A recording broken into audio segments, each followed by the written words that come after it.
título de este punto de vista es Sacerdotes Vagos, pero por si acaso quiero aclarar que esto no se refiere a aquellos sacerdotes que pueden ser perezosos o que acuse de perezosos a algunos sacerdotes. Alguno habrá, pero los sacerdotes que yo conozco son profundamente trabajadores y normalmente sucede lo contrario de ser vagos, están realmente sobrecargados de trabajo porque, como sabemos, la mies es mucha y los obreros son pocos y tenemos que pedir que el Señor envíe obreros a sus mies, ¿no? Y que sigamos adelante con el envío de misioneros y de personas que están en esta misión específica de presentar y de distribuir los sacramentos de salvación a la Santa Madre Iglesia.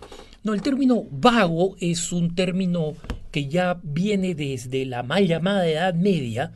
Los sacerdotes que se les llamaba vagos por vagabundos, por no tener un sitio fijo, ¿no? Y aquí no estoy hablando de los falsos sacerdotes, es decir, de aquellos que se hacen pasar por sacerdotes, ¿no? Y que engañan a la gente porque conocen más o menos, usualmente fácil, o más que fácil, posible detectar que son falsos sacerdotes, ¿no? Porque no conocen perfectamente el ritual, cometen errores.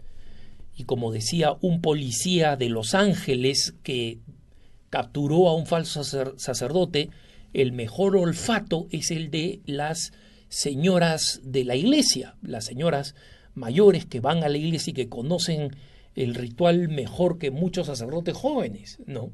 Que detectan con su olfato, este no es lo que dice que ser. No estoy hablando de los falsos sacerdotes, estoy hablando de sacerdotes efectivamente ordenados, pero que por alguna anomalía con su diócesis, en la diócesis en la que están incardinados, o alguna anomalía con su congregación religiosa, no es menos frecuente que pase con congregaciones, pero pasa, más frecuente que pase con diócesis, terminan en distintos lugares del mundo, usualmente donde hay muchos católicos, es decir, en algunas regiones del África, en secciones de Europa y sobre todo en América Latina, mucho latinoamericano, en otro país que uno no logra identificar de dónde viene. Es un sacerdote, el sacerdote a veces tiene permisos temporales, otras veces ni siquiera los tiene. Y como me comenta un amigo que me escribía a través de las redes sociales, estos sacerdotes no tienen una parroquia de qué encargarse, no tienen una tarea específica de en qué encargarse. Me dice, ni siquiera tienen diócesis, en realidad sí la tienen. Lo que pasa es que no están en contacto con ellas, ¿no?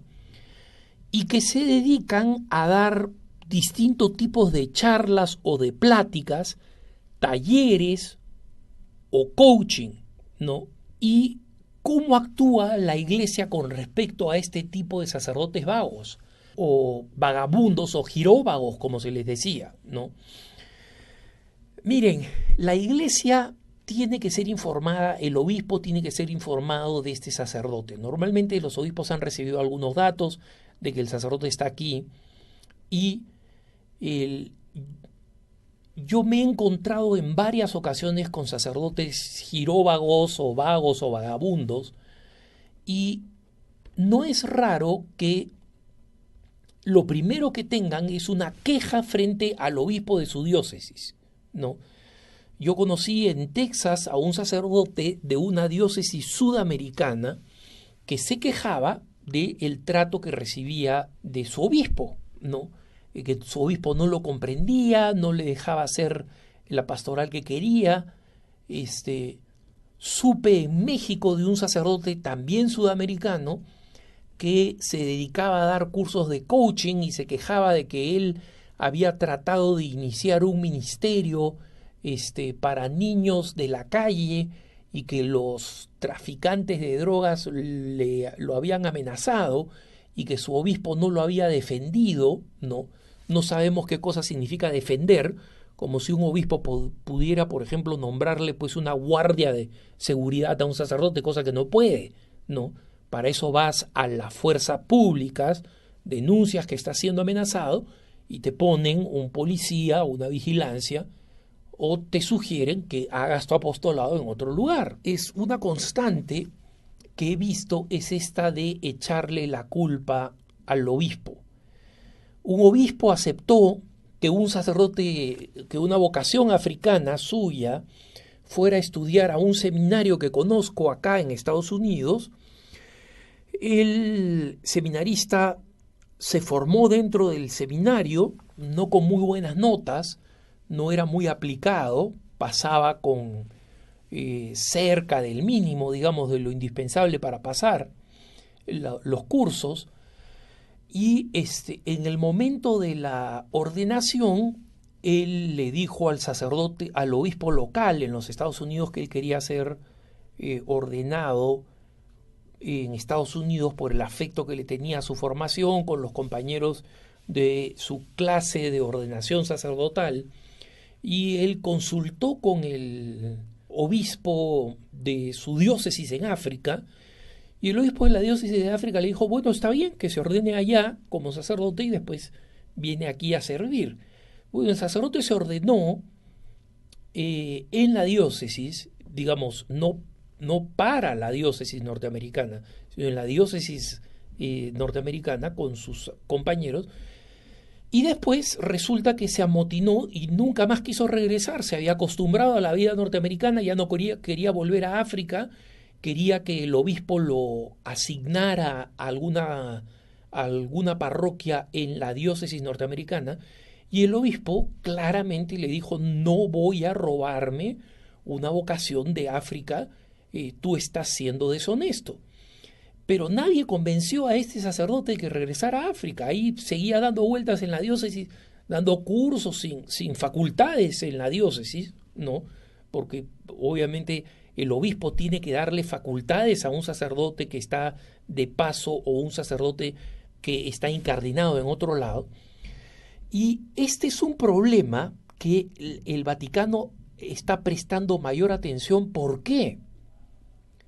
Porque si alguno de estos sacerdotes giróvagos, vagabundos, comete algún tipo de abuso, pensemos en lo peor, digamos en un abuso sexual de menores, a ese sacerdote no hay cómo pedirle cuentas con respecto de una diócesis, porque está en una diócesis que no es la suya, su obispo en su diócesis donde está incardinado no sabe nada de lo que está haciendo, porque es un sacerdote vago, o sea, giróvago, que hace básicamente lo que se le da la gana, y resulta tremendamente difícil de poder resolver este tipo de situaciones. Recuerdo que en una pequeña diócesis de Texas, en Estados Unidos, un día le llega al obispo una denuncia por varios millones de dólares por abuso sexual de un sacerdote. Resulta que el obispo, que recién había sido nombrado a esta diócesis, estaba viendo la lista de los sacerdotes que pertenecían a la diócesis y veía que varios de los sacerdotes de esa diócesis habían sido prestados a otros lados. Y que había un sacerdote que pertenecía a la diócesis, pero hace 25 años nadie le había prestado atención, nadie lo había estado vigilando, nadie lo había estado comprobando, digamos, cuáles eran sus funciones y si debía o no regresar a la diócesis. Resulta que había estado en Irlanda y en Irlanda había abusado de varios menores, ¿no? Pero resulta que como era un sacerdote de esta otra diócesis, la denuncia se la hicieron a la diócesis que no tenía nada que ver hacía 25 años con ese sacerdote vago, ¿no? Y el obispo recién nombrado, un excelente obispo, que tengo el honor de conocer, un excelente obispo, estaba recién revisando todos estos casos de sacerdotes que estaban inscritos en la diócesis, pero que básicamente eran sacerdotes vagos. Entonces, ¿cómo los trata la Iglesia? La Iglesia está tratando al máximo de reducir el caso de estos sacerdotes. Está tratando de que los obispos tomen control de estos sacerdotes. Miren, un sacerdote que ha sido prestado por una diócesis a otra diócesis para que haga trabajo pastoral no es un sacerdote vago.